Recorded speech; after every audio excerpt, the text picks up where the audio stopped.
हर हर महादेव दोस्तों, हैप्पी रामनवमी। कैसे हैं आप सब लोग? आई जस्ट होप आप सारे के सारे लोग बहुत ज्यादा अच्छे होंगे एंड मैं भी काफी ज्यादा अच्छी हूँ। और आज है हमारा डे 33 90 डेज योगा चैलेंज का। ये जो डे 33 है, इसमें आज हम करने वाले हैं स्टैंडिंग बैक बेंड चक्रासना, यानी कि खड़े होकर चक्रासन कैसे किया जाता है। ठीक है। वैसे तो हमें चक्रासन की मुझे जो है अपनी चालू करनी थी। सबसे पहले अर्ध चक्रासन, देन पूरा चक्रासन, देन संपूर्ण चक्रासन, इस तरीके से एंड देन स्टैंडिंग चक्रासन करना था, बट मैं थोड़ा उल्टा कर रही हूँ। तो हम सबसे पहले आज हम करेंगे स्टैंडिंग बैक बेंड चक्रासना, यानी कि खड़े होकर चक्रासन कैसे करते हैं। एंड देन कल मैं आपको बताऊंगी बैठकर चक्रासन कैसे किया जाता है, पीठ के बल लेट कर चक्रासन कैसे किया जाता है। एंड देन अगले दिन मैं आपको बताऊंगी कि जो बुजुर्ग लोग हैं वो अर्ध चक्रासन कैसे कर सकते हैं। तो सारी चीजें जानेंगे, हम धीरे धीरे जानेंगे। लेकिन आज जो है ये जो आसन है ये थोड़ा सा डिफिकल्ट आसन है, हर कोई इसे नहीं कर सकता है, लेकिन प्रैक्टिस सारे के सारे लोग कर सकते हैं धीरे धीरे। इस आसन को करते कैसे हैं और इसके फायदे क्या हैं, तो सबसे पहले हम लोग ये जान लेते हैं कि इसको करते कैसे हैं। तो चलिए शुरू करते हैं।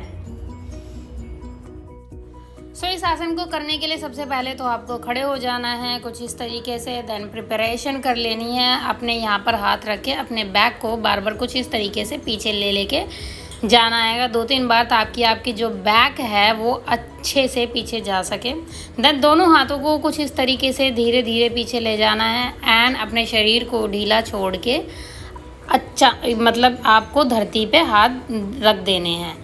आपको मेक श्योर करना है कि आपके जो हाथ हैं वो थोड़े करीब हों आपके पैरों के, ताकि आप एक अच्छा चक्रासन बना सकें। उसके बाद आपको अपने हाथों को धीरे धीरे पैरों की तरफ लेकर जाना है। ये था चक्रासना। उसके बाद आपको धीरे धीरे ज़मीन पर आ जाना है और ज़मीन पर आने के बाद आपको नॉर्मल अपनी अवस्था में आ जाना है। तो चलिए अब आगे की इसके फायदे जान लेते हैं। ओके गाइस, अब हम जान लेते हैं कि इसके फायदे क्या हैं। इसके जो फायदे हैं, सबसे पहले तो हम ये जान लेते हैं कि इसको करना कितनी देर तक है।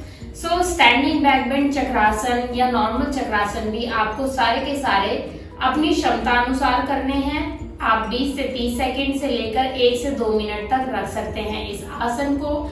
इसको कितनी बार करना है, आप इसे 3 से 4 बार रिपीट कर सकते हैं। एंड अगर आप कंटिन्यू जैसे 2 मिनट तक रख रहे हैं या फिर 1 मिनट 30 मिनट 30 सेकंड तक, जितना भी देर तक आप रख रहे हैं, तो उसके बाद भी आप इसे दोबारा से रिपीट नहीं करेंगे तो भी ये चलेगा। लेकिन इसके फायदे जान लेते हैं।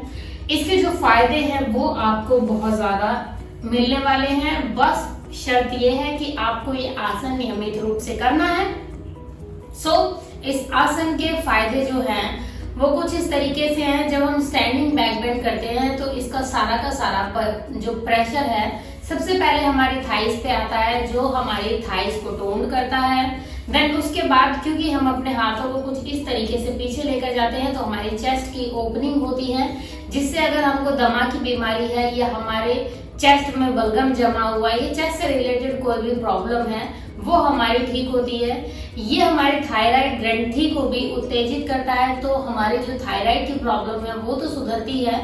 हमारी नेक से रिलेटेड प्रॉब्लम या फिर नेक नॉर्मल जिसकी सिकुड़ जाती है, तो उसको टोन करने में भी काफी ज्यादा फायदेमंद है। जब हम इसको मुड़ते हैं, जब हम इसका चक्रासन करते हैं, तो ये हमारे बेली फैट को घटाने में बहुत ज्यादा मदद करता है। जो लोग अपने बेली फैट से परेशान हैं वो इस आसन को कर सकते हैं, इससे आपका बेली फैट चला जाएगा। जो लोग मोटापे से बहुत ज्यादा ग्रसित हैं उन लोगों को भी आसन करना चाहिए, इससे आपका मोटापा भी चला जाएगा।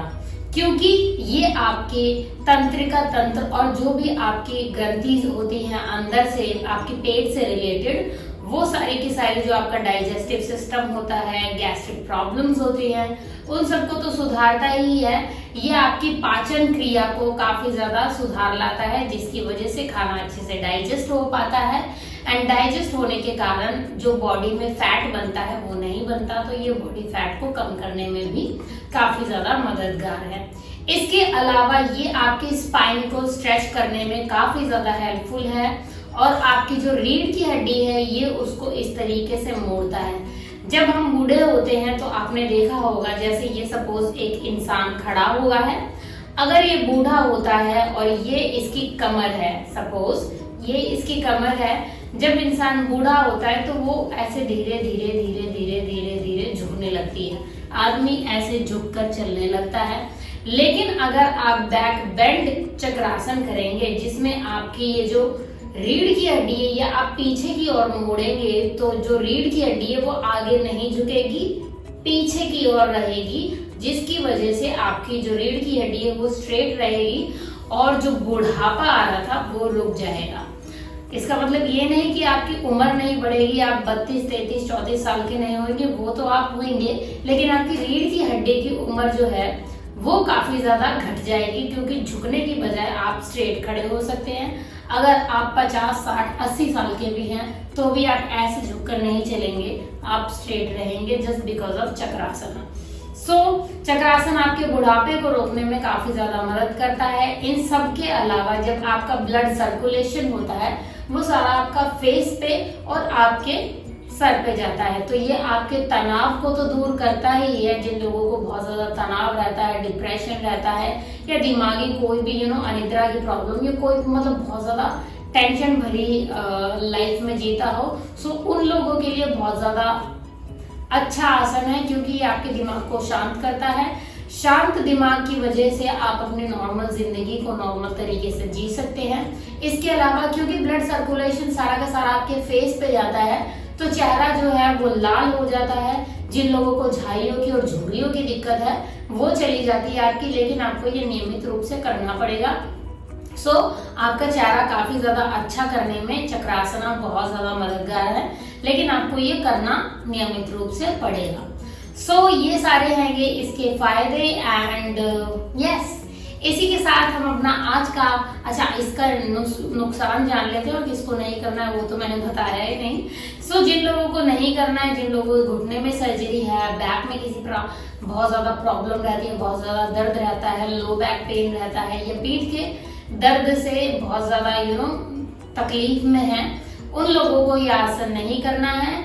जिन महिलाओं को, जो महिलाएं प्रेग्नेंट है या जिन लोगों को डेट आ रखी है, पीरियड्स में है, उन लोगों को भी नहीं करना है, क्योंकि जब आप पीरियड्स में रहते हैं तो आपका जो ब्लड होता है वो गंदा ब्लड होता है, जो अगर आप चक्रासन करेंगे तो आपके सर में जा सकता है, जिसकी वजह से आपको परेशानियां भुगतनी पड़ सकती है। तो इस वजह से पीरियड्स में भी जो भी आसन जिसमें आपका ब्लड सर्कुलेशन सर में आता है वो सारे आसन करने को मना किया जाता है, जैसे कि सर्वांगासन हो गया, चक्रासन हो गया या फिर शीर्षासन और head stand and hand stand हो गया। तो ये सारे आसन अवॉइड करने चाहिए पीरियड्स में, तो इस आसन को भी आप नहीं कर सकते हैं। ये सारे हैं इसके फायदे। इसको करना कितनी देर तक है वो बता दिया, जिनको नहीं करना है वो बता दिया। इसके नुकसान कोई भी नहीं है एंड या दैट्स इट। हमने सारी चीजें कवर कर ली है, फायदे कर लिए हैं कवर, नुकसान कर लिए हैं कवर एंड कितनी देर तक करना है और किनको नहीं करना है, सारी चीजें मैंने बता दी हैं। इसी के साथ मैं अपना आज का आसन का वीडियो करती हूँ यहीं पर खत्म। Thank you so much guys for watching my video, stay connected. कल हम फिर मिलेंगे नए आसन के साथ, तब तक के लिए take care, have fun and bye bye.